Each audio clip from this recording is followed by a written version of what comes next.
আমরা আলেমদের থেকে শুনেছি সে নাকি কাফের হয়ে গেছে। কোনটা সঠিক জানলো প্রকৃত হব না ভাই, ইয়াজিদকে আহলে সুন্নাত জামাতের কেউ কাফের হয়ে গেছে এটা বলে না।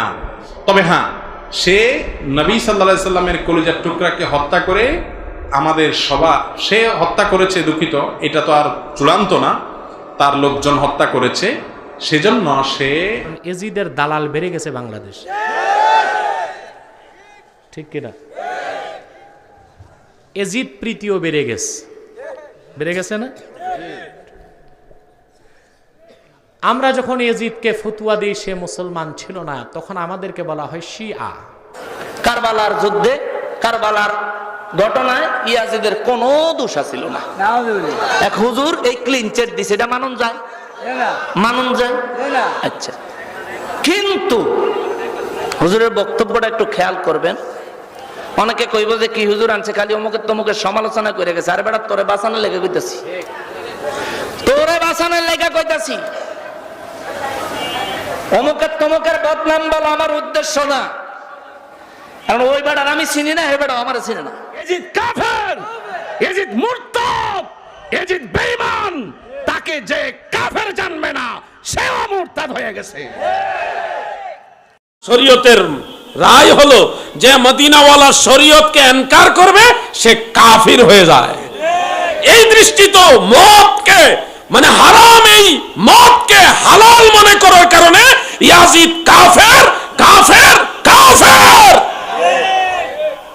ইয়াজিদকে মুসলমান মনে করার কোনো সুযোগ বহু কারণে। হাফেজ ইবনে জাওজি রাহমাতুল্লাহ আলাইহি এই ব্যাপারে একটা কিতাব লিখেছেন। আসসালামু আলাইকুম ওয়া রাহমাতুল্লাহি ওয়া বারাকাতুহু। যারা আমার এই ভিডিওটি দেখছেন দেশে ও প্রবাসে সবাইকে আন্তরিক মোবারকবাদ। দর্শক শ্রোতা, সামনেই মহরম মাস।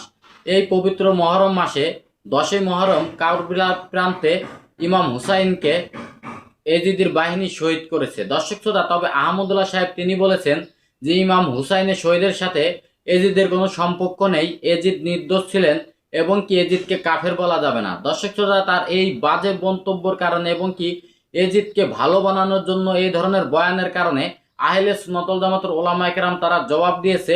আজকে আপনাদের সামনে এই ভিডিওতে বিস্তারিত তুলে ধরবো, তবে ভিডিওটি না টেনে সম্পূর্ণ ভিডিওটি দেখবেন। দর্শক শ্রোতা, কথা না বাড়িয়ে প্রথমে চলুন দেখে আসি আহমদুল্লাহ সাহেব তিনি আসলে কি বলেছেন। আমরা আলেমদের থেকে শুনেছি সে নাকি কাফের হয়ে গেছে। কোনটা সঠিক জানলো প্রকৃত হব না ভাই, ইয়াজিদকে আহলে সুন্নাত জামাতের কেউ কাফের হয়ে গেছে এটা বলে না। ইয়াজিদের অনেক ত্রুটি আছে, অনেক বিচ্যুতি আছে, ন্যায়পরায়ণ শাসকের গুণাবলীর অনুপস্থিতি আছে, এবং নবী করিম সাল্লাল্লাহু আলাইহি সাল্লামের প্রিয় কলিজার টুকরা দৌহিত্র হোসেন রাদিয়াল্লাহু তাআলা হত্যাকারীদের ব্যাপারে তার তেমন কোনো ভূমিকা, তাদের শাস্তির জন্য তেমন কোনো ভূমিকা দেখা যায় না, জানা যায় না। এসব কারণে তার ফাসেক হওয়ার ব্যাপার কথা ওলামায়ে কেরাম বলেন, কিন্তু কাফের হওয়া বহুত কঠিন একটা বিষয়, এত সহজ না। তবে হ্যাঁ, সে নবী সাল্লাল্লাহু আলাইহি সাল্লামের কলিজার টুকরাকে হত্যা করে আমাদের সে হত্যা করেছে, দুঃখিত, এটা তো আর চূড়ান্ত না, তার লোকজন হত্যা করেছে, সেজন্য তার লোকজন আমাদের কাছে ঘৃণিত, এতে কোনো সন্দেহ নাই। কিন্তু আহলে সুন্নাত জামাত তাকে নিয়ে এই যে গালমন্দ করা, তাকে কাফের বলা, তার গোষ্ঠী উদ্ধার করার জন্য বিশেষভাবে নেমে পড়া, এটা আহলে সুন্নাত জামাতের মানহাজ না। দর্শক শ্রোতা, আপনারা দেখতে পেয়েছেন যে আহমদুল্লাহ সাহেব তিনি বলেছেন এজিদকে বাঁচানোর জন্য যে কারবালার প্রান্তে ইমাম হুসাইনকে যখন শহীদ করা হয় এ ব্যাপারে এজিদ নাকি কিছুই জানতো না, এবং কি এজিদ এই ব্যাপারে নির্দোষ রয়েছেন, এবং কি এজিদকে কাফের বলা যাবে না। দর্শক শ্রোতা, তার এই বাজে বক্তব্যের কারণেই আহলে সুন্নাত ওয়াল জামাতের ওলামায়ে কেরাম জবাব দিয়েছে।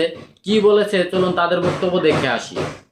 আল বেদায়া ওয়ান নেহায়া, তারিখুল ইসলাম সহ অনেক কিতাব উল্লেখ। ইয়াজিদ দিনে রাইতে 24 ঘন্টায় মদ খাইতো, দিনে রাত্রে 24 ঘন্টায় মদ খাইতো। যে মদ খায় সে কি ভালো মানুষ? আওয়াজ দিয়ে বলেন, মদ কি হালাল না হারাম? নিঃসন্দেহে হারাম। সে মদ খাইতো ইয়াজিদ। তাফসিরে রুহুল মাআনির মধ্যে উল্লেখ, ইয়াজিদকে একদিন বলা হলো আপনি এত মদ পান করেন কেন? আল্লাহ রাসূল সাল্লাল্লাহু আলাইহি ওয়াসাল্লাম তো মদকে হারাম করেছেন। ইয়াজিদ উত্তরে বলে কি জানেন, আমি রাসূল সাল্লাল্লাহু আলাইহি সাল্লামের শরীয়ত মোতাবেক মদ খাই না, আমি ঈসা নবীর শরীয়ত মোতাবেক মদ খাই। তার মানে বোঝা যাচ্ছে সে রাসূলুল্লাহর শরীয়ত মানতো না।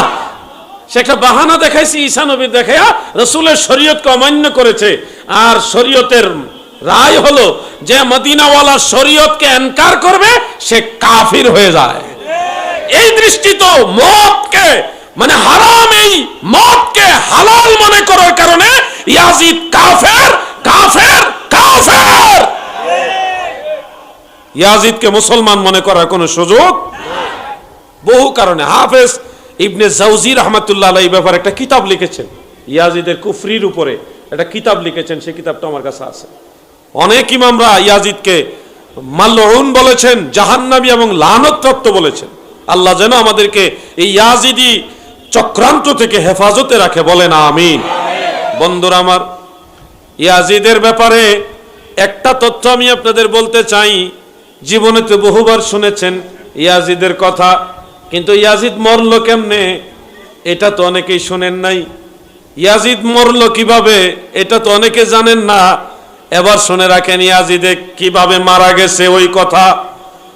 চট্টগ্রামের মুমিন মুসলমান ভাই বন্ধুরা গো, নবীর আওলাদের সাথে যারা বেঈমানি গুস্তাখি করেছে তাদের শেষ ভালো হয় নাই, তাদের শেষ ভালো হওয়ার কথাও না। শোনো এবার ইয়াজিদের মৃত্যুর কথা আপনাদের শোনায় যায়। ইয়াজিদের জীবনে যতগুলি ভয়ঙ্কর খারাপ কাজ করেছে এর মধ্যে একটা হলো ইমাম হুসাইনকে কারবালায় শহীদ করাইছে, আর একটা হলো মদিনা মুনাওয়ারায় তার বাহিনী পাঠায় আক্রমণ করাইছে। এক বর্ণনায় আছে 3000, আরেক বর্ণনায় আছে 10,000 সাহাবীকে হত্যা করেছে। নাউজুবিল্লাহ বলেন। 10,000 সাহাবীকে হত্যা করেছে, যেখানে যাকে পেয়েছে তাকে ওখানে কতল করে ফেলেছে। মারতে মারতে হযরতে, খুব খেয়াল করে শুনবেন এই কথাগুলি, হযরতে আবু সাঈদ খুদরি রাদিয়াল্লাহু তাআলা আনহুকে পেলেন। উনি ওই সময় খুব বয়োজ্যেষ্ঠ, বৃদ্ধ হয়ে গেছেন, একেবারেই জয়ীফ হয়ে গেছেন, দুর্বল হয়ে গেছেন। এই ইয়াজিদ বাহিনীরা সাহাবীদেরকে হত্যা করতে করতে করতে করতে হযরতে আবু সাঈদ খুদরি রাদিয়াল্লাহু আনহুর কাছে গেলেন। ওনাকে হত্যা করার জন্য তরবারি বের করলেন। জিজ্ঞাসা করে তুমি কে? মুরব্বী বয়োজ্যেষ্ঠ মানুষ দেখে বলতেছে তুমি কে? আবু সাঈদ খুদরি বয়স্ক মানুষ, কুজু হয়ে গেছে, বাঁকা হয়ে গেছে, মাথাটা তুলে বলতেছে আমি আবু সাঈদ খুদরি। পাশে থেকে একজন বলতেছে তুমি কি রসুলের সাহাবী আবু সাঈদ খুদরি? তখন তিনি উত্তর দিলেন হ্যাঁ আমি আল্লাহ রসুলের সাহাবী আবু সাঈদ খুদরি। তোমরা কেন এসেছো? মদিনা আক্রমণ করতে এসছো? হ্যাঁ আমরা মদিনা আক্রমণ করতে এসেছি।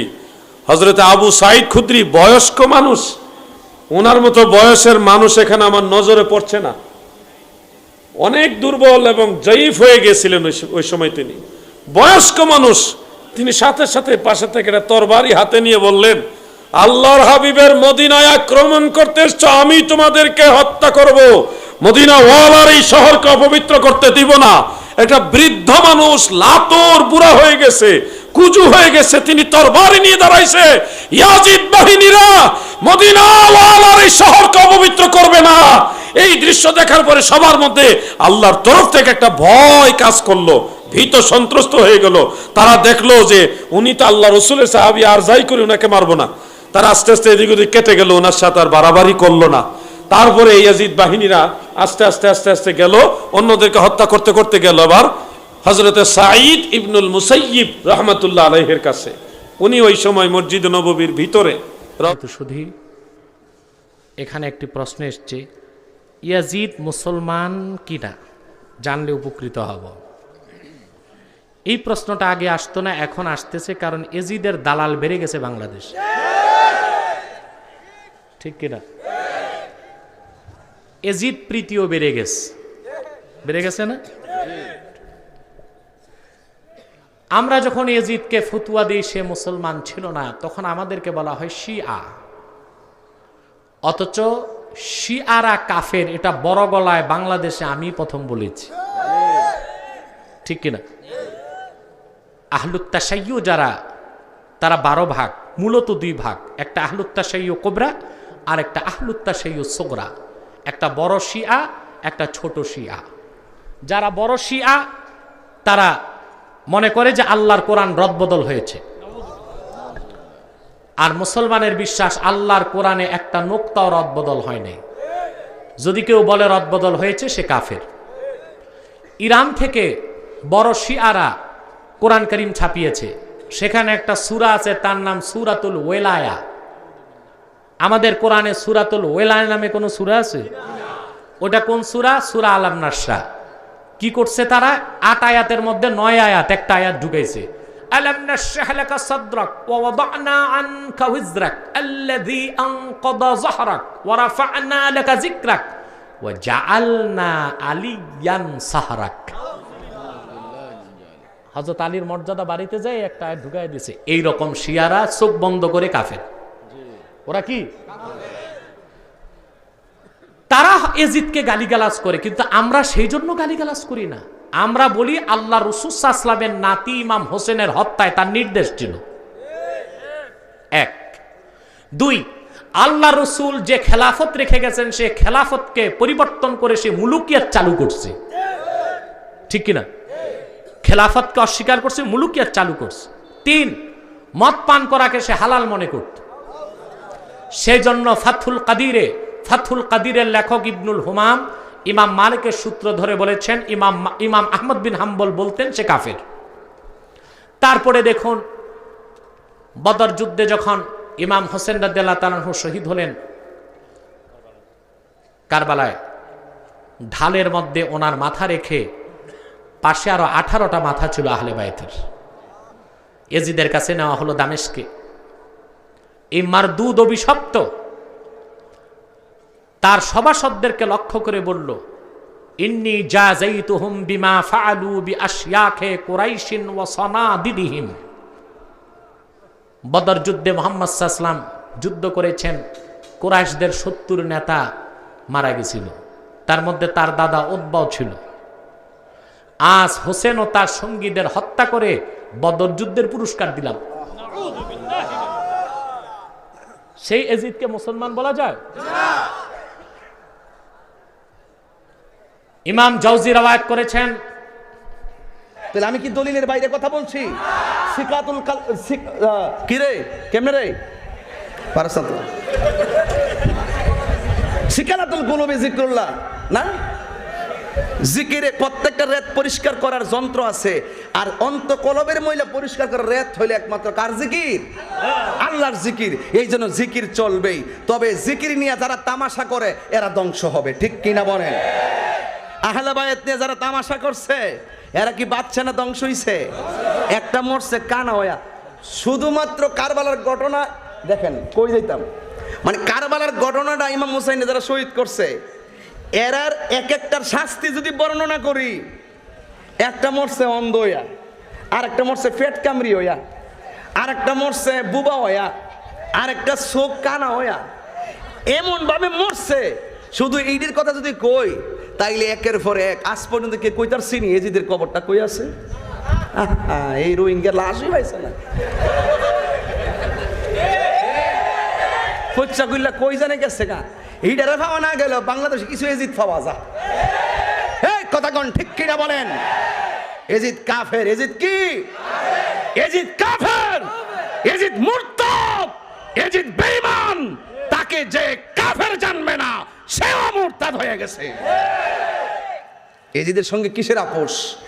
এজিদ ওই সময় ক্ষমতায় ছিল, সে কি একটা বিচার করছে এবং সে কি জিজ্ঞাসা করছে? বরং কল্লা মুবারক দেখা সে আরো তিরস্কার করছে। কথা বলেন ঠিক কিনা বলেন? ইমাম হুসাইন রাদিয়াল্লাহু কষ্ট দিয়েছে আপনারা? আবার নিকন আমি ডাইনি ভাবি গেছি থেকে খারাপ লাগতেছে আমার, এটা অভ্যাস হয়েছে এই জন্য কই। আর মাঝে মাঝে যদি পারেন আল্লাহর ওয়াস্তে একটা অনুরোধ করি, যদি পারেন মাঝে মাঝে একটু গরম পানি দিয়েন। কফি জীবনে কইতাম না, তোরা পাগল ভাইছো তোমারে। আমি জীবনের সার কথা মনে করছ, গরম পানি দাও। মারহাবা কোন পরিষ্কার কথা। আমরা হুসাইনি মুসলমান, সব সময় আমাদের ইমেজ থাকে হুসাইনি প্রেমে প্রফুল্ল। কথা বলেন ঠিক কি না বলেন? এই জন্য হুসাইনি আদর্শ যারা অনুপ্রাণিত তাদের দুনিয়াতে মাস্তানি, আখিরাতে মাস্তানি। কারণ পুলসিরাত কেউ যাবে হেঁটে হেঁটে পার হবে, আর হুসাইনি প্রেমিকরা পুলসিরাত আকাশের বিজলির মতন পার হয়ে যাবে। ঠিক কি না বলেন? আল্লাহ কবুল করুক, আমিন কন। ও যুবক ভাইরা আমার, আকাশের মধ্যে ফেরেশতা আসেনি? আমার নবীজি বলেন, এই ইমাম আবু ইয়ালা রহমতুল্লাহ আলাইহি সালামা ইবনু আকুয়া রাদিয়াল্লাহু তাআলা থেকে বর্ণনা করেন, তিনি বলেন হুজুর আকরাম সাল্লাল্লাহু আলাইহি ওয়াসাল্লাম ইরশাদ করেছেন, আর নুজুমু আমানুন লিহালি সামা, আকাশের যে অধিবাসী আসে তাদের জন্য নিরাপদ হলো তারকা, আর জমিনের মধ্যে ওয়াহলু বাইতি আমানুন লি উম্মতি, আর আমার আহলে বায়াত আমার উম্মতের নিরাপত্তার কারণ। তো বুঝছেননি কার কার কারণে সিন্নি খাইলেন, কার দ্বারা মোল্লা ছিনলেন না। এই জন্য আহলে বায়াতকে মহব্বত দরকার আছে না নাই? কেউ যদি অসুবিধা দিব, আমি কিন্তু রিয়েল মহব্বত নিয়ে ঢুকে গেলাম। কেউ হাসি তামসা করলে বুঝতে হবে এজিদের আসর করছে। একদম হৃদয়টা নরম করে আমার কথাগুলো বুঝতে হবে। আমি এতক্ষণ দলিল দিছি বোঝার জন্য।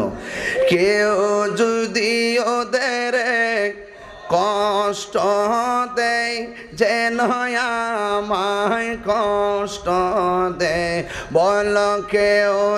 কারবালার যুদ্ধে, কারবালার ঘটনায় ইয়াজিদের কোনো দোষ ছিল না।